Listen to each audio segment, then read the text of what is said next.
Hey viewers, welcome back my channel Stree struggle. कैसे हो आप सभी? आई होप आप सभी अच्छे होंगे। तो फ्रेंड्स, आज मेरे दिन की शुरुआत हुई थी 5:30 बजे से, और फ्रेश होने के बाद, झाड़ू लगाने के बाद मैं आ गई हूँ किचन में और मैं बना रही हूँ लंच और ब्रेकफास्ट। और मेरे दिन की शुरुआत हमेशा किचन के साथ ही होती है। मैं चाहकर भी सुबह में अपनी पढ़ाई नहीं कर पाती। उसका एक रीज़न यह है कि ज़्यादा जल्दी तो मुझसे नहीं उठा जाता कि मैं 3 बजे पढ़ लूँ, मुझसे नहीं होता। या मैं आप लोगों को दिखाने के लिए, वीडियो बनाने के लिए मैं 3 बजे दिखाऊँ कि मैं उठ गई हूँ, नहीं, ऐसा मुझसे नहीं होता।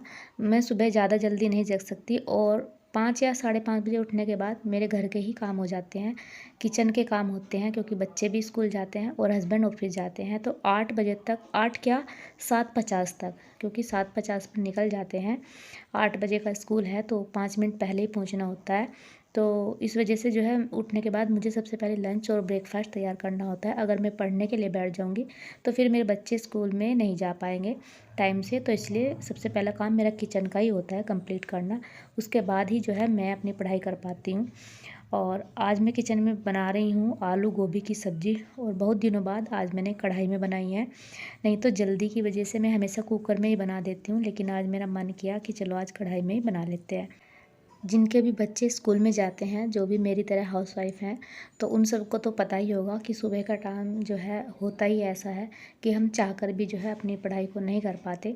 जिनके पास बच्चे नहीं हैं, देखो उनकी तो अलग बात है, वो सुबह में कर सकते हैं। और छोटे बच्चों के साथ में एक काम यही नहीं होता कि बस खाना ही बनाना होता है, उनको रेडी करना, उनकी बहुत चीज़ें तैयार करके देनी होती है। उनका लंच है, बैग है, और बहुत सारी चीज़ें होती है जो उन्हें बताना पड़ता है, करवाना पड़ता है, आप लोगों को तो पता ही है।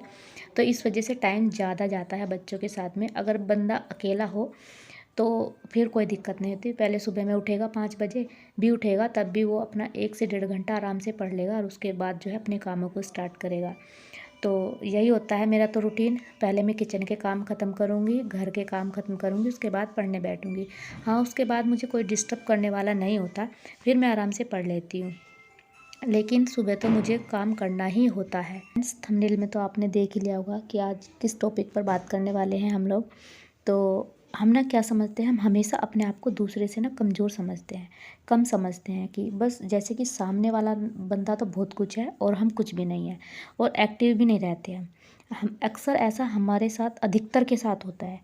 और जो भी आपके साथ में ये सब चीज़ें शेयर कर रही हूँ ना अपने इस चैनल के माध्यम से, मैं आप लोगों के साथ जो भी स्टोरी शेयर करती हूँ, वो समझ, आप बस यही समझे कि उस दौर से मैं गुजर चुकी हूँ, और वही जो है अपनी रियलिटी मैं आप लोगों के साथ शेयर करती हूँ। और उस दौर से आप लोग ना गुजरे, और यदि गुजर रहे हो तो अब बिल्कुल बंद कर दे। इसीलिए मैं अपनी जर्नी आप लोगों के साथ शेयर करती हूँ। ऐसा नहीं होना चाहिए। हर किसी इंसान के पास ना कोई खूबी ज़रूर होती है। बस ज़रूरत होती है तो उसे पहचानने की, आत्मनिर्भर बनने की। क्योंकि हमारी आत्मनिर्भरता ही हमारी सबसे बड़ी ताकत है। हमें कभी भी दूसरों के ऊपर डिपेंड भी नहीं होना चाहिए, क्योंकि हम जब दूसरों के ऊपर डिपेंड रहते हैं ना, तो तभी तो इंसान, हमें सामने वाला बंदा ये समझता है कि ये बहुत ज़्यादा कमज़ोर है, इसके बस में कुछ भी नहीं, ये कुछ नहीं कर सकती। हमें क्या होता है कि हम एक छोटा सा भी काम हो तो वो भी हम सोचेंगे कि कोई दूसरा ही हमें कर दे। बस यही हमारी सबसे बड़ी कमज़ोरी है। हमेशा अपना काम खुद ही करना चाहिए। दूसरों से बिल्कुल भी मत बोलो छोटी छोटी चीज़ों के लिए कि मेरा ये काम कर दो, मुझे बाहर जाना है। हर चीज़ में अपने आप को ढालो, जैसा माहौल है उस चीज़ में ढालना सीखो, बाहर निकलना भी सीखो। मैंने देखा है कई हाउसवाइफ ऐसी होती है कि बाहर भी नहीं जाना चाहती, या मतलब कि उनसे जाया नहीं जाता। वो कहते हैं कि नहीं, बाहर मैं अकेले नहीं जाऊँगी, या मुझसे नहीं जाया जाता। ऐसा मैं देखती हूँ अपने आसपास, बहुत सारी ऐसी लेडीज़ होती है जो कहती है कि नहीं, हम थोड़े से कदम भी अकेले नहीं चल सकते, हमें डर लगता है। इस डर को ही तो बाहर निकालना है। अपने आप में कॉन्फिडेंट रहे, बिल्कुल एकदम कॉन्फिडेंट के साथ, सामने वाले बंदे से कॉन्फिडेंट के साथ ही बात करें। अगर आप बाहर निकलते हो, आप किसी अनजान जगह पर भी गए हो ना, कभी सामने वाले बंदे को ये महसूस ही ना होने दे कि आप यहाँ पर पहली बार आए हो। इस तरीके से बात कीजिए, उसे लगे कि ये यहाँ के बारे में सब कुछ जानता है। इससे सामने वाला बंदा ना तो आपको डरा सकेगा, ना बेवकूफ़ बना सकेगा। हमेशा इतना कॉन्फिडेंट अपने अंदर होना चाहिए। इस कॉन्फिडेंट से क्या होगा, अगर आपके अंदर कॉन्फिडेंट होगा ना, आपकी इमेज तो बढ़ेगी, आपकी पर्सनैलिटी भी डेवलप होगी। और ये सब चीज़ें मैंने करके देखी है, जब भी मैं आप लोगों के साथ शेयर कर रही हूँ। आज मैं कहीं भी बाहर आ जा सकती हूँ आराम से अकेले, मुझे कोई दिक्कत नहीं है। बाहर आना जाना अधिकतर मैं अपना आप ही कर लेती हूँ। लेकिन पहले हमेशा मैं भी ऐसी रहती थी, डरी सी, सहमी सी। लेकिन फिर धीरे धीरे जैसे टाइम होता गया, मैंने अपने आप को पाया कि जितना मैं डरती हूँ उतना मुझे लोग डराते हैं, उससे कहीं ज़्यादा डराते हैं, मुझे दबाने की कोशिश करते हैं। तो बस बहुत हो गया, अब इससे बाहर निकलना ही पड़ेगा। और जब हम ऐसा करते हैं ना तो हम जीरो से हीरो बन जाते हैं। बिल्कुल सामने वाले बंदे की नज़रों में भी थोड़ी बहुत रेस्पेक्ट हमारी होने लगती है कि हाँ, ये बंदा इस काम को खुद कर सकता है, ये हमारे ऊपर डिपेंड नहीं है। और कहीं भी आपको मौका मिले, कुछ ऐसा हो कि 4 बंदे बात कर रहे हों, तो उन 4 बंदों में आप भी बात कीजिए, बेझिझक बात कीजिए। बिल्कुल भी अपने अंदर डर मत लाइए, एक घबराहट बिल्कुल भी पैदा मत कीजिए कि आप घबरा रहे हो और आपको बात नहीं की जा रही। बेझिझक होकर बात करिए। इस तरह की ये कुछ छोटी छोटी सी बातें होती है जो हमारी इमेज और हमारी पर्सनैलिटी को डेवलप करती हैं। और ऐसा मैंने खुद महसूस भी किया है और देखा भी है जब भी मैं आप लोगों के साथ शेयर कर रही हूँ। अपने आप को बिल्कुल एकदम कॉन्फिडेंट के साथ रखें। दूसरे के सामने रिप्रेजेंट ऐसे करना है कि आप सब कुछ जानते हो। और कभी भी अपने आप को कमज़ोर तो बिल्कुल भी नहीं समझना। ये मत समझना कि बस सामने वाले इंसान के अंदर ही सारी खूबियाँ हैं, वही सब कुछ कर सकता है, हम नहीं कर सकते। हमारे अंदर भी कोई ना कोई खूबी है, अपने अंदर झाँक कर देखिए। भगवान ने हर किसी इंसान के अंदर कोई ना कोई खूबी देकर भेजा है। हर किसी को एक काम में परफेक्ट किया है, उसके अंदर एक टैलेंट ज़रूर भरा है। बस उसको ज़रूरत है पहचानने की और बाहर निकालने की।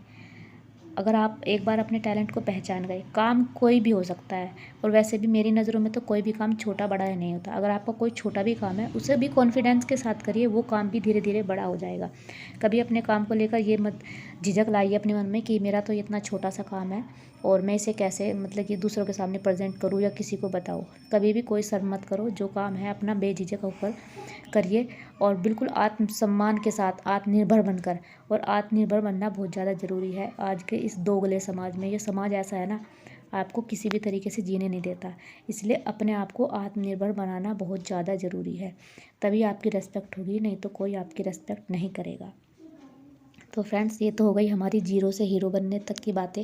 शायद आप लोगों को समझ में भी आई होगी और अच्छी भी लगी होगी। अगर आपको पसंद आया करे तो प्लीज़ कमेंट्स करके बताया करें। और अगर मेरे चैनल पर नए हो तो चैनल को सब्सक्राइब भी ज़रूर करना। और ये मेरा चल रहा है फर्स्ट स्टडी स्लॉट मेरा 2 घंटे का हो जाता है डेली। सुबह में 11 बजे 11:30 बजे मैं अपना स्टार्ट कर देती हूँ और 1:30 बजे तक मैं आराम से पढ़ लेती हूँ। तो 2 घंटे का मेरा बहुत अच्छे से हो जाता है। और कई बार मुझसे कमेंट्स आते हैं कि आप कितने घंटे स्टडी करती हो, तो मेरी 6 से 7 घंटे स्टडी हो जाती है। और फर्स्ट स्टडी स्लॉट में पहले मैंने किया अपना उत्तर प्रदेश तथ्यसार से, और उसके बाद जो है मैं कर रही हूँ घटना चक्र से जर्नल हिंदी। और आप लोगों को तो पता ही है कि हिंदी का बहुत ज़्यादा इंपॉर्टेंट रोल है आरओ के लिए, तो इसीलिए मैं हिंदी पर भी बहुत अच्छे से फोकस कर रही हूँ। और आप लोगों की स्टडी कैसी चल रही है और आप किस चीज़ की प्रिपरेशन कर रहे हैं, प्लीज़ कमेंट्स में बताया करें, अच्छा लगता है।